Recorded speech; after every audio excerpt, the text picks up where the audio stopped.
দলের সাথে 3-4টা শিরোপাও থাকতে পারে, বিশ্বকাপের শিরোপার কথা আমি বলছি। কিন্তু শেষ পর্যন্ত ওই যে শব্দটা উচ্চারণ করলাম, দল, টিম, দল যদি দল হয়ে পারফর্ম করতে না পারে তাহলে পরিণতি ভয়ঙ্কর হতে পারে। গত রাতে আমরা দেখেছি জার্মানির বিদায়। কেউ এক্সপেক্ট করেছিল যে প্যারাগুয়ের বিপক্ষে পরাজিত হবে জার্মানি, জার্মানি রাউন্ড অফ 32 থেকে প্রগ্রেস করতে পারবে না, কেউ বিশ্বাস করে নাই। এবং ওই যে সুপার কম্পিউটার নিয়ে আমরা আলোচনা করি না, সেখানটা আসলে জার্মানরাই জয় পাবে। এবং এমন একটা সিচুয়েশন, সেই জার্মানরা হারলো যেখানটায় তাদের নার্ভাস স্ট্রেংথটা সবচেয়ে বেশি থাকে, সেই পেনাল্টি শুট আউটে, সেখানটায় তারা হারবে, সবার ভাবনার বাইরে ছিল। নেদারল্যান্ডসের যে ম্যাচটা হয়েছে, যেই ম্যাচে লিড ছিল নেদারল্যান্ডসের, 90 মিনিট পর্যন্ত সেই নেদারল্যান্ডস লিড ধরে রেখেছিল।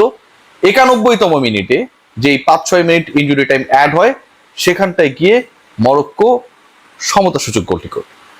তার আগ পর্যন্ত কখনো মনে হয় নাই যে এই ম্যাচে নেদারল্যান্ডস হারতে যাচ্ছে, কারণ 70+ মিনিটে যে গোল হয়েছিল এবং যেই গোলের লিড 90 মিনিট পর্যন্ত ছিল, লাস্ট মোমেন্টে তারা গোল রিসিভ করবে এন্ড মরক্কো ফাইনালি এই ম্যাচকে নিয়ে যাবে এক্সট্রা টাইমে, দেন পেনাল্টি শুট আউটে, এন্ড দেন তারা রাউন্ড অফ 16-এ চলে যাবে। এটাও এক্সপেকটেশনস এর বাইরে ছিল, কারণ ওই যে আগে নেদারল্যান্ডস গোল করে এগিয়েছিল, ধরে রেখেছিল।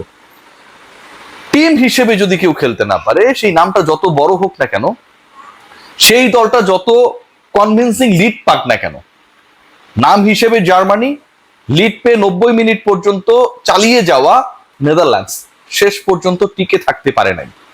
গত রাতে ইউরোপের যে অঘটনের ঘটনাগুলো ঘটেছে, এর মূল কারণ ছিল actually they fail to play the team game. এবং সেই জায়গাটায় আমার কাছে এই মুহূর্তের যে আপডেটটা রয়েছে, যে আর্জেন্টিনার টিম গেম খেলার ক্ষেত্রে টিম হিসেবে পরের রাউন্ডগুলোতে আরো বেশি চমকপ্রদ, স্ট্রেংথফুল হবার ক্ষেত্রে সবচেয়ে বাধা যে জায়গাটা ছিল, সেই সংখ্যাটা দূর হয়ে গেছে। I am going to discuss about the defence. এবং লাস্ট ম্যাচে আর্জেন্টিনা জর্ডানের বিপক্ষে 3-1 জয় পেয়েছিল। লিওনেল মেসি মাঠে নেমেছিলেন, তিনি গোল করেছিলেন, নাম্বার অফ গোলস 6, এই মুহূর্তে গোল্ডেন বুট পাবার ক্ষেত্রে সবচেয়ে বেশি এগিয়ে। সেই লিওনেল মেসির দলে টানা 3 জয়ের পরেও লিওনেল মেসি নামলেই গোল পান, এরকম স্বস্তির পরেও বড় আক্ষেপের নাম রক্ষণ। এবং সেই জায়গাটায় ওতামেন্দির যে উপস্থিতি সবশেষ ম্যাচে, তার যেই ম্যান মার্কিং এর ব্যর্থতা, তার যেই টার্গেট ফুলফিলমেন্টের ক্ষেত্রে failure, end of the day যদি আপনারা কমেন্ট বক্সে গিয়ে দেখেন বিভিন্ন সাইটগুলোর যে how actually he played, what was his performance, I am discussing about Nicolas Otamendi, সবাই বলবে, সবাই বলেছে যে তিনি যদি মাঠে 5 মিনিটও থাকেন, ওতামেন্দিকে যদি 5 মিনিটও রাখা হয়, that could be very very much dangerous for the Argentines. Nicolas ওতামেন্দির উপস্থিতি যদি মাঠে 5 মিনিটসও থাকে আর্জেন্টিনাকে ডুবানোর জন্য এন্ড তাদেরকে এখান থেকে একদম ঘাট ধাক্কা দিয়ে বের করে দেওয়ার জন্য, that is enough. Argentine fan যারা রিসার্চার রয়েছেন, যারা ফলো করছেন, সবাই এই ব্যাপারে একমত দ্যাট নিকোলাস ওটামেন্দি এই মুহূর্তে আর্জেন্টিনার সবচেয়ে বড় বাধা। তাহলে তিনি কেন মাঠে? সেই প্রশ্নের উত্তরটা হচ্ছে রোমেরোর ইনজুরি। এই যে এই একটা ইনজুরি যেটা আর্জেন্টিনার রক্ষণ নিয়ে আসলে টেনশন ক্রিয়েট করেছিল, রক্ষণাত্মক হতে বাধ্য করেছিল, রাউন্ড অফ 32-তে সেই সংখ্যাটা কেটে গেছে and Argentina has got a very very good news that Romero is available to play the match in the knockout stage.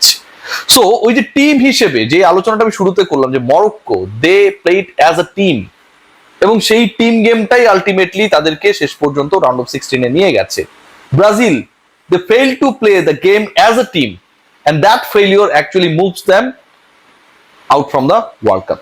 So ওই জায়গাটা আমার কাছে মনে হয় আর্জেন্টিনার সবচেয়ে ল্যাকিংস এর জায়গা যেখানটায় ছিল, সেটা হচ্ছে ডিফেন্স এন্ড রোমেরোর প্রেজেন্স, তার সুস্থ হয়ে ওঠা আমার কাছে এখন পর্যন্ত আর্জেন্টিনাকে টিম হয়ে খেলার ক্ষেত্রে একটা বড় ধরনের অ্যাডভান্টেজাস পজিশনে রাখবে। আর্জেন্টিনা নিয়ে অনেক আলোচনা হচ্ছে এবং এখানটা বিখ্যাত একটা নাম উঠে এসেছে, এর নামটা আমার মনে থাকে না, তিনি যদি জেনে যান আমারও অভিশাপ দিতে পারেন। তিনি যে ঘানার বিখ্যাত ওঝা কোয়াকু বনসাম, he predict about England and Harry Kane. আলোচনাটা আসলে শুরু হয়েছিল সেখান থেকে। হ্যারি কেইনের ব্যাপারে ঘানার সাথে যেই ম্যাচ ছিল, তিনি বলেছেন যে তিনি হ্যারি কেইনকে এমন ভাবে বশ করে রাখবেন যেন হ্যারি কেইন ডেঞ্জারাস হতে না পারে। ঘানা ভার্সেস ইংল্যান্ডের যে ম্যাচটা ছিল, গ্রুপ স্টেজের ম্যাচ, সেই ম্যাচে ইংল্যান্ড শেষ পর্যন্ত ঘানার সাথে ড্র করে মাঠ ছেড়েছে। যে হ্যারি কেইন মনে করা হচ্ছিল যেভাবে স্টার্ট করেছিল ওয়ার্ল্ড কাপটা ঘানার বিপক্ষে 2-3টা হ্যাট্রিক করে ফেলবে, সেই হ্যারি কেইন গোলের দেখা পান নাই। এরপরে এই ভদ্রলোক ওঝা তিনি ঘোষণা করলেন যে কোয়াকু বানসাম, তিনি ঘোষণা করলেন যে হ্যারি কেইনকে তিনি মুক্ত করে দিয়েছেন। And then England played against Panama, এবং সেখানটায় ইংল্যান্ড জয় পেল, হ্যারি কেইনও গোল পেলেন। কোয়াকু বানসামের যে এই ওঝাগিরি, ভবিষ্যৎ বলা, প্রেডিকশন, অভিশাপ দেয়া, অভিশাপ ফিরিয়ে নেয়া, সবকিছুর কেন্দ্রবিন্দুতে এই মুহূর্তে আর্জেন্টিনা। কারণ কোয়াকু বানসাম জানিয়েছেন that Argentina is not going to win the next match, যেখানটায় ক্রিস্টিয়ান রোমেরোকে আর্জেন্টিনা পাচ্ছে, টিম হিসেবে নামার একটা সুযোগ পাচ্ছে, লিওনেল মেসিদের জন্য রাউন্ড অফ 16-এ যাবার একটা দারুণ সুযোগ তুলনামূলকভাবে দুর্বল দলের বিপক্ষে তারা খেলতে নামছে। কিন্তু বানসাম বলছেন আর্জেন্টিনা পারবে না। এটা নিয়ে যারা হাসাহাসি করছেন তারাও কিছুটা কেয়ারফুলি হাসছেন, কারণ এর আগে regarding England and Harry Kane তার যে দুটো ভবিষ্যৎবাণী সেটা মিলে গেছে। Let's see what happen. আমি কেন আসলে মরক্কোকে ট্যাগলাইনে রেখেছি যে এই মরক্কো ডিফারেন্ট, এবং মরক্কো নিয়ে যে আসলে তথ্যটা অবাক করা, সেটা আলটিমেটলি এবারের বিশ্বকাপে তাদেরকে কতদূর নিয়ে যাবে সেই জায়গায় একটা আমার কাছে মনে হয় একটা বিশাল কনফিউশন ক্রিয়েট করে রেখেছে। All are discussing about which teams. আর্জেন্টিনার ব্যাপারে কথা হচ্ছে, আলোচনা হচ্ছে সবচেয়ে বেশি ফ্রান্সের ব্যাপারে। সুপার কম্পিউটারের অ্যানালিসিস, এক্সপার্টদের analysis, all the analysis ultimately showing that France and Argentina there is a big possibility যে তারা ফাইনাল খেলবে আবার 2022-এর মতো করে, এগেইন ওই ফাইনালে ফ্রান্স এবার আর্জেন্টিনাকে হারিয়ে শিরোপা জিতবে, অথবা আর্জেন্টিনা ফ্রান্সকে হারিয়ে শিরোপা জিতবে। পার্সেন্টেজের হিসাবে ফ্রান্স এগিয়ে। No one is discussing about Morocco, no one discussing about Morocco. Why? যেই মরক্কো এবার ইনজুরি টাইমের গোলে সমতায় ফিরে পেনাল্টি শুট আউটে নেদারল্যান্ডসকে আউট করে দিল, এবং পরবর্তী রাউন্ডেও তাদের খুব বেশি কঠিন পরীক্ষা পড়তে হবে বলে মনে হচ্ছে, সম্ভবত কানাডার বিপক্ষে ম্যাচ, যতটুকু আমি গেস করতে পারি। যেই মরক্কো 2022 ওয়ার্ল্ড কাপে আপনারা খেয়াল করে দেখবেন বেলজিয়ামকে হারিয়েছিল, ক্রোয়েশিয়ার সাথে তাদের ওপেনিং ম্যাচে ড্র করেছিল, স্পেনকে হারিয়েছিল, যেই মরক্কো পর্তুগালকে হারিয়েছিল। পর্তুগাল, স্পেন, বেলজিয়াম, ইউরোপের 3টা দলের নাম যে বললাম প্রত্যেকেই ওয়ার্ল্ড কাপ জেতার মতো দল, হারিয়ে তারা সেমিফাইনাল পর্যন্ত গিয়েছিল এবং সেখান থেকে ফ্রান্সের কাছে হেরে গিয়েছিল। সেই মরক্কো, সেই টিম মরক্কো। তথ্যটা হচ্ছে they are playing as a team. Big star কেউ নেই, Lionel Messi, Cristiano Ronaldo, Neymar, Vini Junior, Kylian Mbappe, no one like them. Hakimi, Achraf হাকিমিদের পরিশ্রম, ঘাম ঝরানো গল্পের কথা আমরা জানি, but they are playing as a team. They have the full faith on their mates, they know their goal, they know about their capability. এটা এবারের মরক্কোকে কতটা ভয়ঙ্কর করতে পারে আমার কাছে সেটা নিয়ে যথেষ্ট সন্দেহ রয়েছে। এবং এই মরক্কো যদি চমক দিয়ে ফাইনাল পর্যন্ত চলে যায়, অবাক হওয়ার কিছু থাকবে না।